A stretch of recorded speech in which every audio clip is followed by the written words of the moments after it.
Moi, si vous voulez, bien sûr, la période du Homer. Le Homer, c'est une période, il y a trois sens différents qu'on connaît par ailleurs. Le premier sens, c'est le sacrifice d'orge qui était offert, bien sûr, le deuxième soir de Pessah. Le deuxième sens, qui est plus élargi, c'est la période de la disparition des élèves de Rabbi Akiva. Selon le rite ashkénaze, il se rase, vous rasez jusqu'à Rosh Chodesh Iyar, selon le Rama. Yesh veyesh. Bon, il y a un déra comme ça, et puis ensuite de Rosh Chodesh Iyar jusqu'à Shavuot. Bon, en tout cas, nous, on ne se rase pas jusqu'au 34e jour du Homer, en souvenir de la disparition des élèves de Rabbi Akiva, qui sont tous morts pendant cette période. Terrible, parce que je vous rappelle qu'on est après le Beth Amikdash. Le Beth Amikdash a été détruit en plus 70. Ensuite, les Juifs ont été exilés, ils ont été persécutés, et ils ont été tués, bien sûr. Et donc, il a fallu reconstruire le monde du judaïsme. C'était pas facile. L'un des premiers, c'est Rabbi Yochanan Zakkai, qui va installer une yeshiva à Yavne. Et ensuite, on aura plus tard les élèves de Rabbi Akiva. Rabbi Akiva, c'est le grand maître absolu, descendant de converti d'ailleurs, qui va enseigner pratiquement toute la Torah, puisque parmi ses élèves, il y aura Rabbi Meir, et parmi les élèves Rabbi Meir, il y aura Rabbi Yehuda Nassi. Donc on a déjà 3 générations. Donc on va devoir réinstaller, une fois que les 24 000 élèves vont disparaître pendant cette période, il va falloir réinstaller, en quelque sorte, tout le judaïsme qui devait se perdre. C'est pour ça qu'on a gardé certaines us et coutumes, de ne pas se marier, pas écouter de musique actuellement, de ne pas se couper les cheveux, attendre le 34e jour du Homer, selon le rite séfarade. Et donc, en souvenir de ces élèves-là. Et en parallèle de cela, il y a le compte du Homer. On sait qu'il y a 7 semaines, depuis le deuxième soir de Pessah, on va compter le Homer. Alors c'est intéressant de voir la relation, parce qu'on ne comprend pas pourquoi on l'appelle Sfirat HaHomer, pourquoi on ne l'appellerait pas. C'est une question que pose le Rav Yitzhak Abrabanel. Il pose cette question, il dit, mais on devrait l'appeler autrement. On devrait l'appeler Sfirat de Kabbalat HaTorah, parce que le but, c'est pas le Homer. C'est pas le Homer. Le Homer, c'est le deuxième soir de Pessah. Ma'akesher. Là, on va arriver au Matan Torah. Donc, la Gemara, dans Menachot, elle évoque l'idée qu'il y a une discussion, mitzvah et mimna yomé, et il y a une mitzvah de compter les jours, une mitzvah de compter les semaines. Donc, on va faire les deux. Il y a une discussion dans la Gemara, est-ce qu'il faut compter les jours ou les semaines? Bon, on fait les deux. Par exemple, aujourd'hui, 8e jour, Yom Shmona Yamim la Homer, 8e jour, une semaine et un jour. On détaille. Une semaine équivaut à 8 jours, une semaine et un jour, une semaine et 2 jours, une semaine et 3 jours. Il faut attendre évidemment chaque soir la sortie des étoiles. Donc on ne voit pas très bien, c'est une véritable question. C'est quoi le lien? Finalement, il n'y a pas de lien.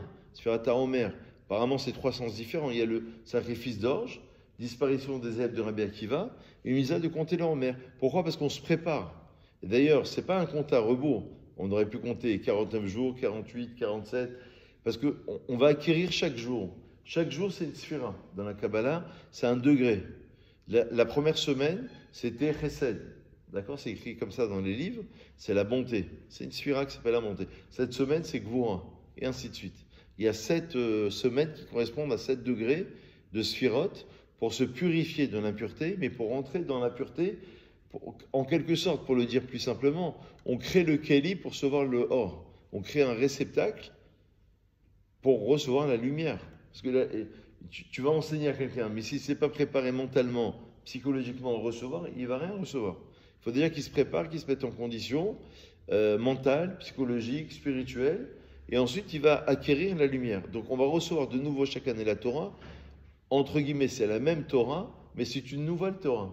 Le Baal Shem Tov, d'ailleurs, il dit dans la Chassidoute, il dit quelque chose d'intéressant, il dit que les 50 jours, en vérité, tu passes ensuite à une nouvelle étape.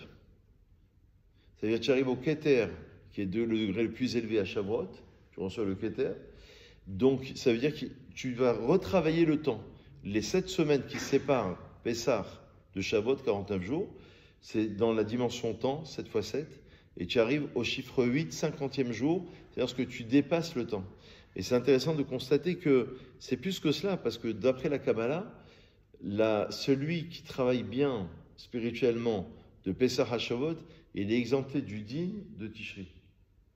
Au nom du Rashash. Le Rashash, il dit comme ça, un des grands kabbalistes, il dit comme cela, il dit que le travail, on n'a pas l'impression, parce qu'on avait déjà expliqué cela, on a expliqué qu'il y a une discussion dans Rosh Hashanah à la page 11, entre Rabbi Eliezer et Rabbi Yehoshua pour savoir si le monde a été créé en Nissan ou en Tishri. On l'a dit la semaine dernière, ou il y a 2 semaines, et on a expliqué que le mois de Nissan, c'est la création des âmes.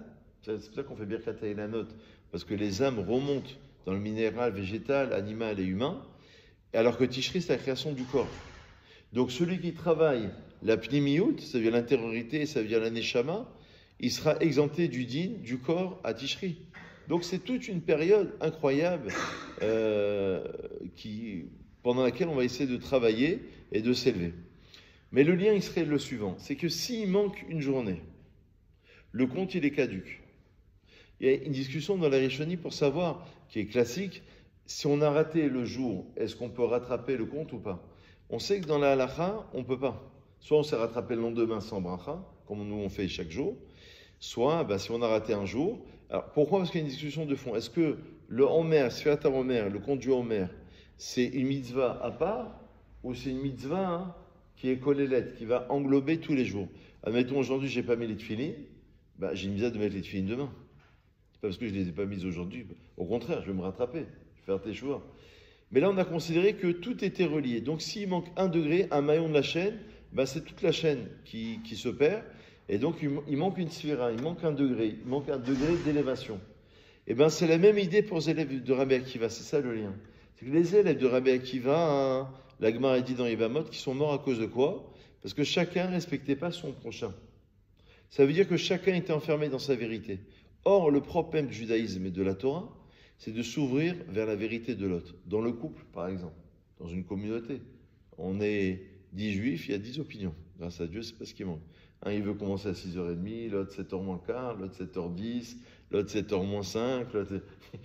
Kolechad, les filles Marlato, ou le Caspo, ou le film Maman. Chacun, il a... D'accord, c'est Olam Ifnei Atzmo, d'accord, c'est un monde à part, et chacun, il a sa manière de voir les choses. Mais normalement, comme Hillel allait manger chez Shammai, comme les élèves de Hillel se mariaient avec les élèves de Shammai, ils étaient en discussion toute leur vie. Toute leur vie, ils l'ont passé à ne pas être d'accord. Ils n'ont jamais été d'accord. Comme je le dis souvent, dans un couple, souvent on n'est pas d'accord, très souvent. Mais on reste marié quand même. On peut avoir deux opinions différentes sur un sujet politique, ou Israël, ou la France, ou social, où on a parfois des points de vue qui sont différents. C'est ce qui a manqué. C'est pour ça qu'ils sont morts. Parce qu'on ne voit pas qu'on est Chayav Mita. Si on ne respecte pas son prochain, on n'est pas passible de mort. Si je ne vous respecte pas, on n'est pas passible. Pourquoi ils sont morts là? C'est que comme on était en train de reconstruire la Torah, les textes disent qu'on ne pouvait pas reconstruire la Torah sur ces valeurs-là, où chacun pense avoir la vérité. Et chacun s'enferme dans sa vérité. Il faut s'ouvrir à la vérité de l'autre tout en défendant sa position, son identité, son particularisme. On va essayer de s'ouvrir à la vérité de l'autre. Et c'est le lien avec Sfirat HaOmer. Sfirat HaOmer, c'est que ça nous fait réfléchir pour aller vers Kabbalat Torah. Faites attention, c'est que dans toute la Torah, il n'est jamais mentionné que c'est Yom Matan Torah. Les Chachamim le disent dans le Gemara de Shabbat, c'est connu. C'est une explication des rabbiniques. Et dans le verset même de la Torah, c'est pas marqué Yom Kabbalat Torah. Et même la date, elle n'est pas précise. 6, 7 Sivan, il y a une discussion dans la Gemara. Parce que ça veut dire que tous les jours, on va acquérir la Torah. Et donc tous les jours, on va essayer de comprendre, de s'améliorer en s'ouvrant vers une autre dynamique, vers autre chose, une autre lecture, une autre interprétation, à condition qu'elle reste dans les rangs de la halacha. Et ceux qui ne sont pas dans la halacha, bon, bye bye, quoi. D'accord? Bon, si on n'est pas dans la halacha, il n'y a plus de discussion. Si on veut tout remettre en cause, les chachamim, le Talmud et la halacha, ça ne marche pas. Mais à partir du moment où on a acquis tout cela, et qu'on a un regard parfois sur un commentaire, sur un texte, chacun il peut apporter un chidouche. Le Rav Salanter, il disait, dans le monde du Moussar, il disait que chaque juif, il a un génie. Chacun, il doit essayer de proposer son propre génie. Et votre génie, ce ne sera pas le mien. Parce que chacun, il a une lecture en fonction de sa culture. Il a une culture, il a une identité, il a une couleur, et il va essayer d'apporter quelque chose de particulier. Donc voilà un peu le lien, si vous voulez. Pour conclure, je dirais simplement que le Homer, c'est un travail sur la dimension temps. Parce qu'on compte 1 jour, 2 jours, 1 semaine, 2 semaines. En fait, on revisite le temps. on réapprécie le temps, et c'est ce qui a manqué aux enfants d'Israël. C'est ce qui nous manque parfois à nous-mêmes, c'est qu'on n'apprécie pas assez le temps, la dimension temps qui nous est proposée. Comme on l'a souvent expliqué, le zman, c'est une azmana, c'est la même racine. C'est le temps, c'est une invitation. On t'invite à être, à devenir, à te réaliser. Tu as un potentiel qui est là, qui est enfui en toi, mais il va falloir le réaliser. Ce qui serait dommage, ce serait d'être en décalage avec ce temps qui nous est imparti. J'espère que toutes ces âmes puissent reposer en paix. On va faire un kaddish pour leur élévation. Chazak ou Baruch.